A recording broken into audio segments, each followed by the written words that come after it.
Greetings and bienvenue, Midnight Crew. Thank you for returning to this broadcast. And welcome to new viewers joining us for the first time.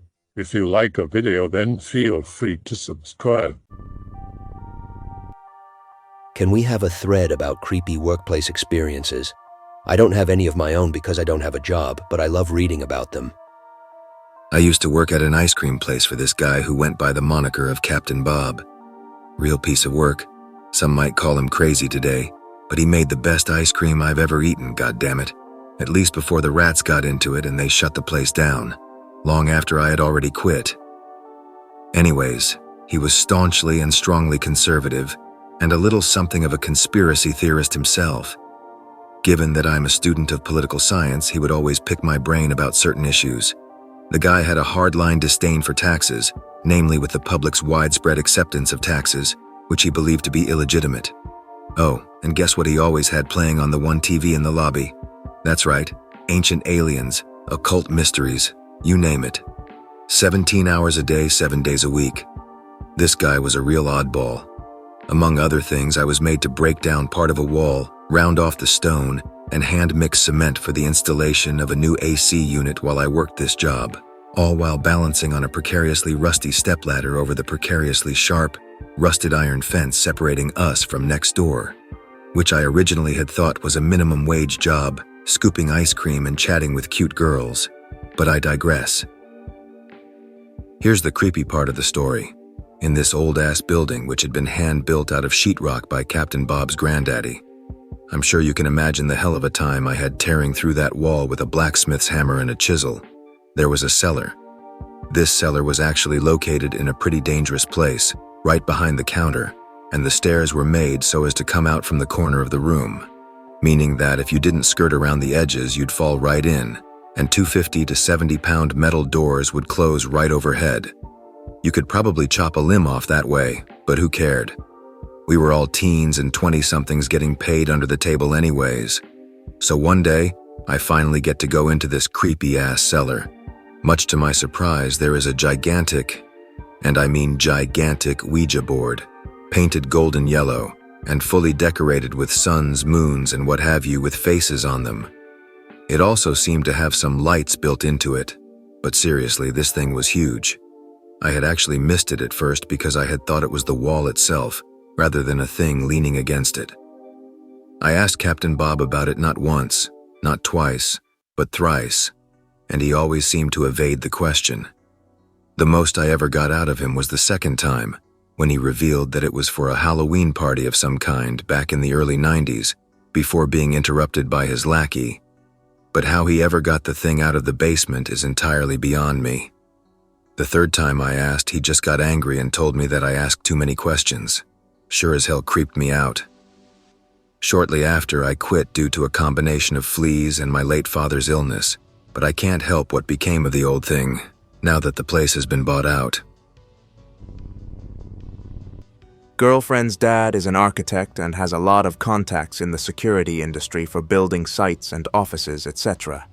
He heard this one from a guy he works with. The guy currently works for a security firm.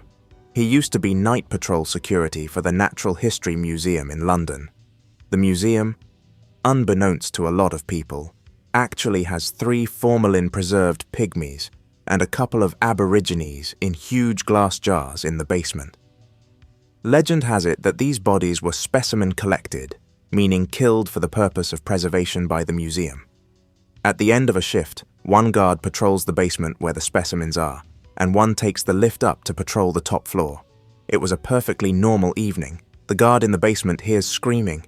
It was a grown man screaming, the worst kind. In an empty museum, as big as it is, you have to understand how much this would echo and resonate through the entire building. Only 2 people were in the building, so his thoughts went straight to the other guard. He ran upstairs to the top floor. He saw the other guard on the floor, shaking. There was some blood. And a lot of hair. The guard's hands were fistfuls of hair, like he'd pulled his own hair out by the roots, hence the blood. An ambulance was called to take the guy away. He spent a few days in the hospital before being moved to a mental health care unit. He was declared sane and released some weeks later. The doctors put it down to work stress or a nervous breakdown. He tells his friend, the other guard on duty at the time, what really happened. He swears that as he stepped out of the elevator, he heard footsteps, like at a pool when wet feet slap the tiles alongside the water. Then he felt two hands grab his head and start to rip out his hair before he blacked out from shock. He never saw his attacker. The other guard, who related this story to my girlfriend's dad, swears to this day that moments before he heard the scream, he heard a clunking, ringing noise in the basement, like big heavy glass bottles being moved around. I was working at a retirement home to pay for college about 4 years ago, normally doing clerical and groundskeeping work, but it's December and a nasty flu is going around. All of the kitchen staff except the cook are out, so I'm waiting tables. Sometimes I have another waiter, but most of the month it was just me. There was this one really sweet old lady who used to work as a waitress, and she'd always insist on bussing her own table and bringing it to the washroom on her walker. That's dangerous, of course, since the floor's slick in there. So I said she should just take them to the door and let me bring them in. It became a ritual. I'd finish up bussing the last few tables and she'd be there. I'd take her plates from her, and she'd talk to me while I was running the dishwasher and whatnot. I noticed she was gone one day and asked what happened. My boss said she wasn't feeling well and went into the hospital. The next day, I didn't see her at dinner either, but she showed up, walker and all, to talk to me while I was doing the dishes. The cook had already left, so it was just me and her in the dining room. The chat wasn't anything too terribly different from normal, just talking about her youth and such, as old people tend to do. My boss was working late at night, so he was still there when I went to clock out in his office. I commented that the nice old lady looked pretty healthy today. He gave me an incredulous look and said, "Come on, dude, that's not funny. She just fucking died last night." Be me, work in a limestone cavern accessed by a small elevator ride 200 feet down. One year we decided to have a haunted house inside it for Halloween, the day before. The party is over. It's 2 a.m. and I am the last one to close up down under. Coworkers go up. I have to check around to make sure there are no kids. Walking through haunted house decorations with spooky ornaments, low lighting. Inside a cavern 200 feet underground. My nope alarm begins to sound. This is too spooky for me. Hear scuffling sounds like someone goofing off. Go to kick him out. Sounds are coming from a small room that has a fault going through it. The crack is half an inch but runs miles down apparently. It divides the room in half. Sounds are coming from the crack. All I can hear in my head was, "Fly you fool" from Lord of the Rings. All I can think of is deep, dark, terrible things trying to come up that crack. Run to the elevator like a terrified kid. Set off electronic laughing skeleton. Panic. I have made my presence known. Get to the elevator. Hit button. Come faster. Laughing skeleton dies down. Everything is utterly quiet now aside from elevator noises. All lights go out. The elevator is probably halfway. I stare into the darkness from my lonely light source. Scuffle, scraping noises again. Skeleton goes off again. Ding. Get in. Floor 2. Floor 2. Close door. Close door. Get to the surface. Why did you cut the lights? LOL. Sorry, Anon. Thought it would be funny. You too spooked? The next day, the skeleton was broken. I got the blame for bumbling in the dark. One of the stalagmites had been chipped as well. The blame was placed on the tourist during the haunted cave adventure. I don't remember, but I swear it wasn't chipped. Could easily have been my imagination, I guess. But I refused to stay in that cavern alone. Be last year, working in an IT firm as an intern. Go to the bathroom, leave the bathroom. Realize I left phone above toilet, browsing 4chan. Go back in to retrieve my phone. The room is a lot bigger than before. Completely pitch black. My footsteps echo as I walk in. I leave. An employee grabs my arm. "What did you see?" "Nothing." Employee nods. "Good." Fired the next day. My phone was mailed to me 2 weeks later. There was a picture of my family on it that I'd never seen before, probably as a warning. I got hired because I told a friend of mine I was looking for a job, and she knew that I had some experience with computers, and she knew this small-time company were looking for an IT guy, and they asked some simple questions in the interview. Was I able to diagnose basic connection, printer and virus issues? Did I know basic HTML? That kind of shit. And I was hired a week later. No request for any kind of qualification. I always thought the limited amount of info on my background they requested was odd, and I usually associate that with scams, but I decided to hell with it. They pay well, I'll stick around.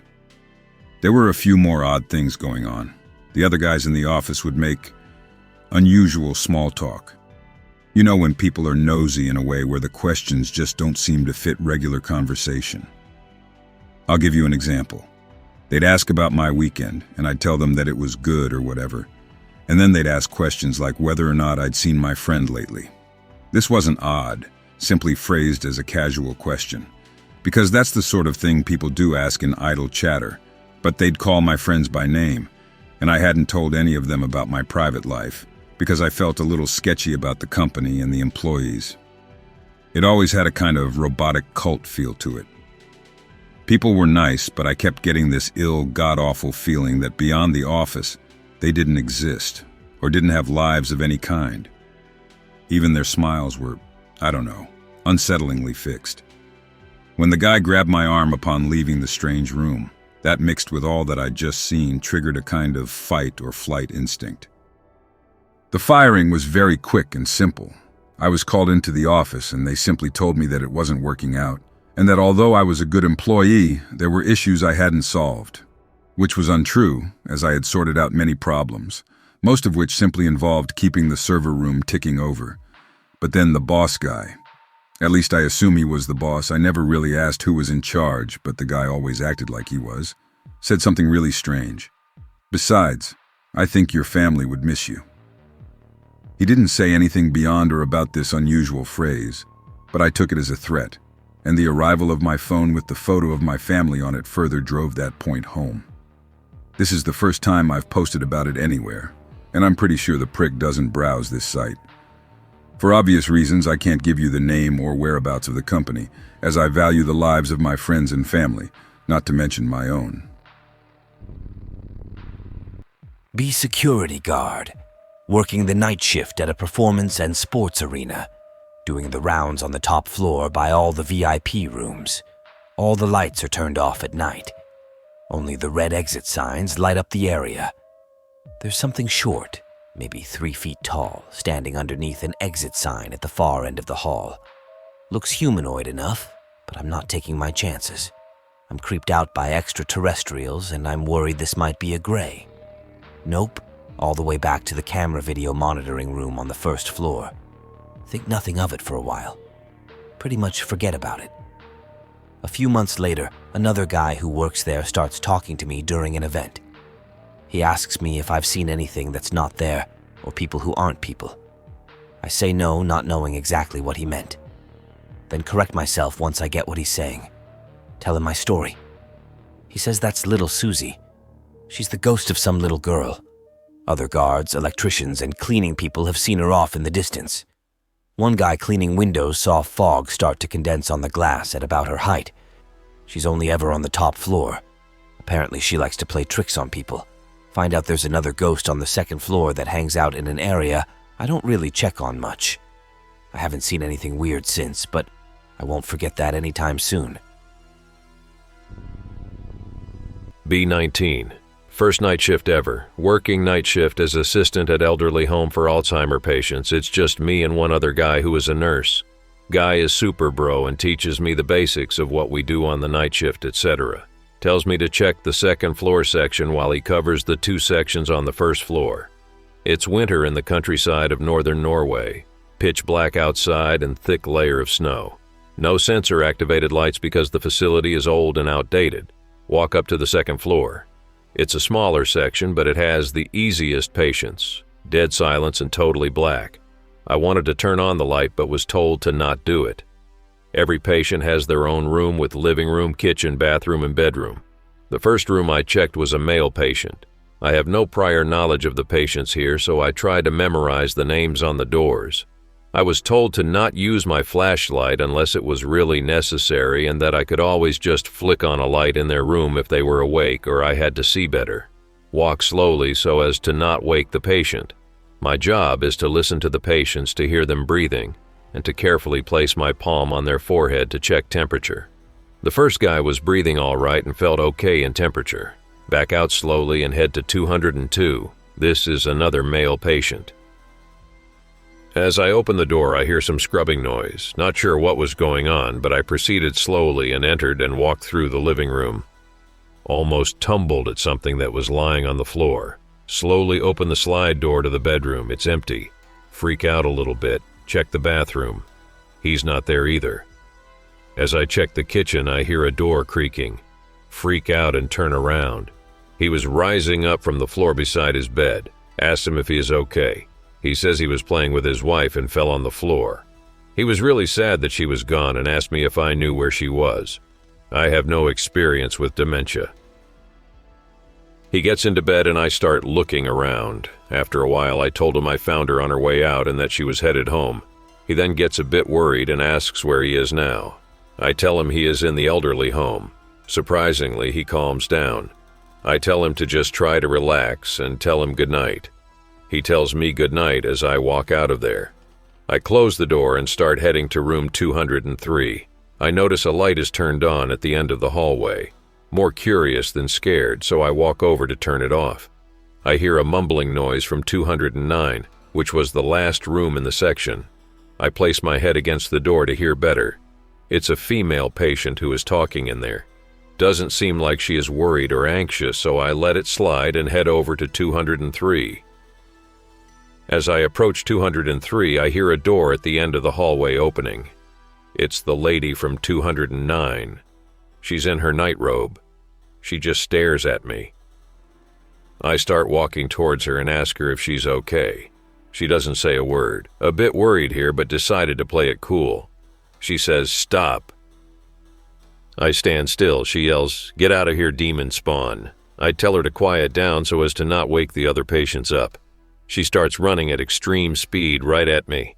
Freaking out, I sidestep and she charges past me. She crashes into a wall and tumbles down. I forgot I have a pager I can click to contact the nurse. I click on it furiously as I check on her. No external wounds as I can see. I try talking to her to wake her up. I realize she's not breathing. Oh God, what have I done? JPEG. Nurse comes up and sees me on my knees next to the lady. He asks what happened. I tell him about it. He sighs. Apparently, she was a mental case that had a history of sudden bursts of anger and running rampant and screaming about demons and whatnot. He calls the ambulance and hands me the phone so I could talk to the operator. He starts performing CPR on her. Ambulance and cops arrive and she is declared dead. I still work night shifts there. Not spoopy, but fucked up. I like my job, though. I still don't actually know if this happened or not. It's so unbelievable. I'm pretty sure I wasn't hallucinating because nothing like this had happened before or has happened since. Here's my story. Work at really sketchy hole-in-the-wall store in New York City that sells everything, like a supermarket but smaller. My job is to basically take up space and do whatever my boss tells me. Be a degenerate heroin addict at the time and often went into the back room, which basically was just a storage room, to shoot up maybe once or twice a shift. Be cooking up and preparing my shot when a kid about my age seems to walk from behind one of the aisles and sits next to me. More worried about being caught using drugs than who this guy was. The shitty explanation. He kind of just looks at me, smiles, and asks if he could use my needle when I'm done. Sure, why not? Shoot up and hand it to him. Feeling great trying to start a convo while he cooks up, but he still kinda seems distant and I wasn't in a complaining kind of mood. He shoots up, thanks me, and walks back around the aisle he originally came from. Go back to wasting space when it hits me. There is no way in or out of that room than the door that leads into it from the main floor. Finish shift, go home and contemplate life for a few hours. Get fired a few weeks later for being a shitty employee. Basically, I think I shared a needle with a ghost while I should have been working. Still question it to this day. You probably got ghost AIDS from the whole thing. Live fast, die high and young. I think I'm bug-free. I normally only share with people I know, and never after someone else has, since everyone knows I'm clean. Yeah, basically, maybe Ghost Bro just wanted a bud for the moment. Well, I don't know if this counts as creepy, but one of my coworkers went nuts one day and literally tried to kill another coworker during business hours. Apparently, they had been arguing a lot over shit in the preceding weeks, and Crazy Guy went crazy and tried to strangle the other guy or something. Then, Crazy Guy chased him screaming down the hall. Other guy barricaded himself in an empty office, and Crazy Guy was trying to break the door down, yelling that as soon as he got the door open, the other guy was a dead man. Cops came, Crazy Guy was arrested, obviously he got fired, and he was banned from coming anywhere near the office ever again. Whole back office where the original struggle happened was trashed, and the door he tried to kick in had to be replaced. It was all completely unexpected, as Crazy Guy had worked there for like 10 years and wasn't really the kind of person you'd expect to just snap like that.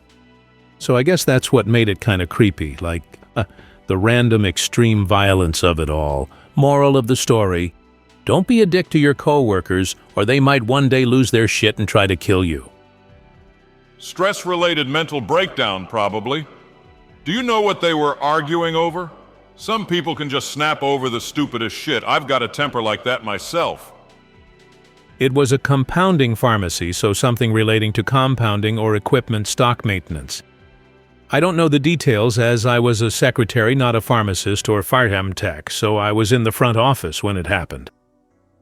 Honestly, the guy who got attacked was kind of a dick, so if someone was going to drive one of us to murder, I'm totally not surprised it was him. More surprised by the person who did the attacking.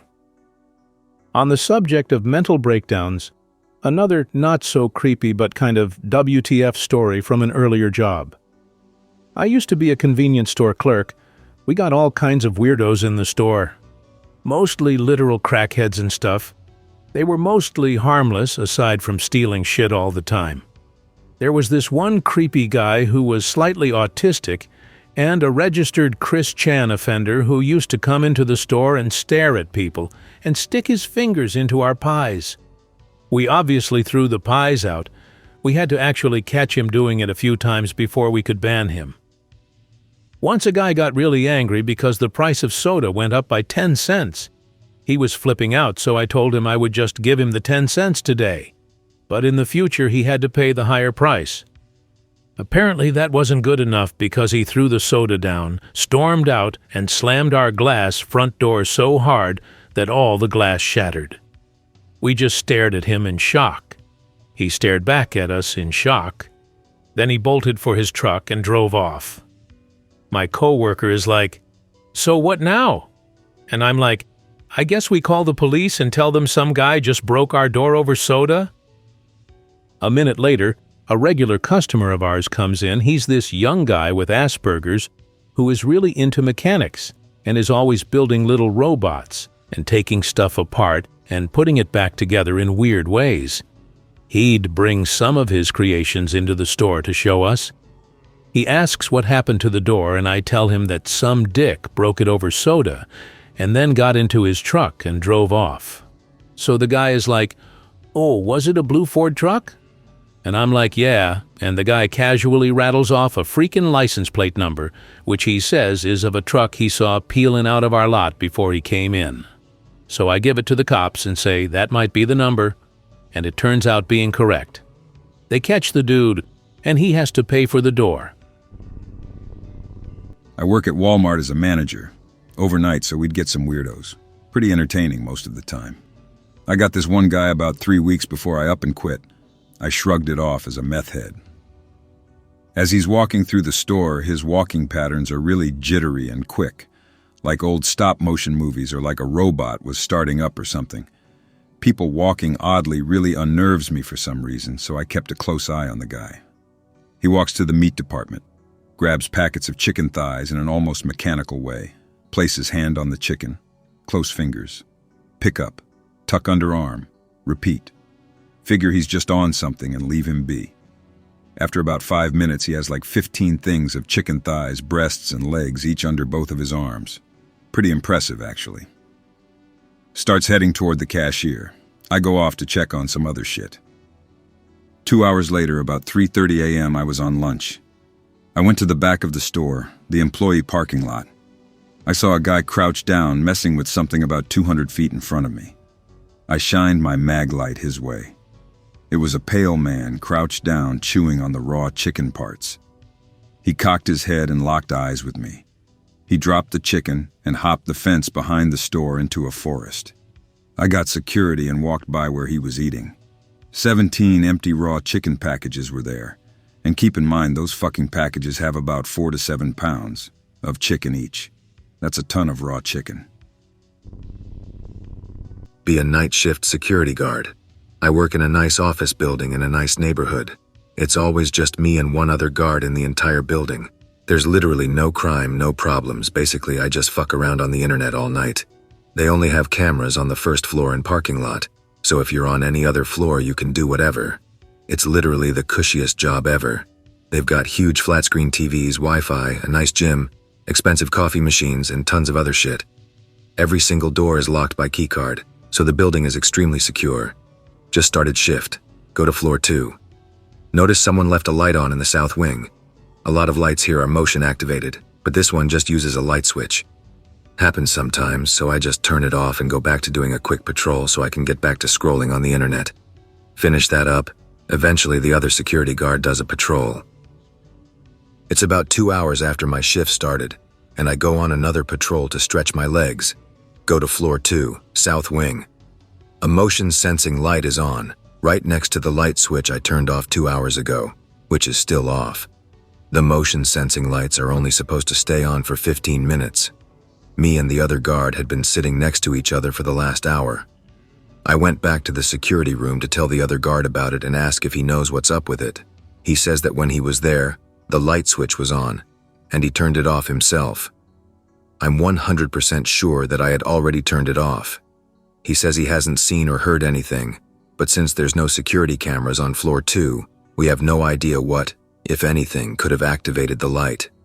I decide to go back up to floor 2 to check it out again, and I tell the other guard that if he doesn't hear from me soon to call my cell phone. Our security company never bothered to issue us radios. Go back up to floor 2. The light switch is back in the on position. Motion sensing light still on. At this point, I'm genuinely concerned. Consider just running downstairs and calling the cops. I figure that if it turns out to be nothing, I'd look like a huge spurg. Security guard calls police because a light switch was in the wrong position. Decide to check out more of the south wing. I suddenly hear a loud banging noise. I jump a bit and start to freak out. Then I remember that when the AC comes on, it makes a loud banging noise. Calm down and check out the rest of the wing. Only takes another 2 or 3 minutes. No signs of intruders. All doors locked tight. Nothing broken or missing. Look at my watch and see that I've been at this for about 20 minutes now. Start wondering why the other guard hasn't called me yet. I lean up against an air vent and take out my phone.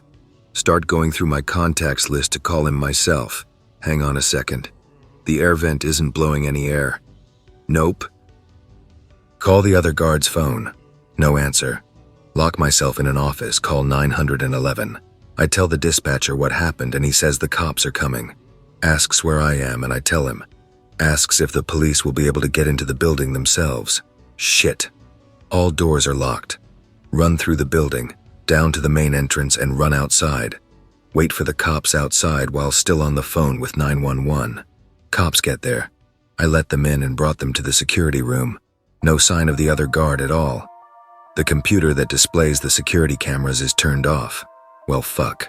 Give each of the cops one of the spare security cards so they can search the building. They find no trace of the other guard in the building. His car is still parked in the parking lot. He's still missing to this day. Happened about a year ago. Closest to creepy I've got. Working as a security guard. When bars close up, we go there and pick up cash and check the building. One place has several floors with different bars. The first floor is for 18-year-olds where they only serve beer Schwein. The second floor is for people over 20 with actual alcohol. The third floor is a dance floor, which they rarely have open. Come in, sign papers and collect money. Chat with staff before they went home. They closed the second floor early because there weren't any customers. This is a good thing for me since there haven't been any customers in there for 5 or so hours. The lights are off since they are motion activated, making my job easier and quicker. After checking the first floor, I make my way upward, pretending to be God by making grand gestures as I walk into the light sensors. Coming up the stairs, a foul smell jabs my nose. Worst I've smelled that isn't decomposed. Still no lights on, so I figure it's some clogged toilets or something. The smell gets worse with every step I make. As the smell gets unbearable, I hear a moaning sound. Mine goes into fuck my life mode. Can't be certain of what is making that noise, but it gets louder as the smell gets stronger. Starting to think some unholy abomination has manifested itself. As I get to the toilets, the lights are still off, but the smell is making me gag. Open the ladies' room. The lights are not on, but the smell makes me puke a little in my mouth. I have to back out to grab some fresher air before round 2. Go in again. Quickly check the stalls. All are unlocked and empty except the last one. Get a coin out of my pocket and unlock the last stall, heart beating like crazy at this point. In the stall, there's a female guest who had passed out while on the toilet. She had literally tipped forward, head down, ass up. She had then puked all over the floor and shit herself on the floor and wall. Feel like a dumbass and try to get contact. Get nothing. Call the police to pick her up and have a giggle about her when they come. I hope that you enjoyed tonight's broadcast. If you enjoyed tonight's story, then please subscribe to the channel as more Greentext will appear daily. A new broadcast will appear when the clock strikes midnight Central Time.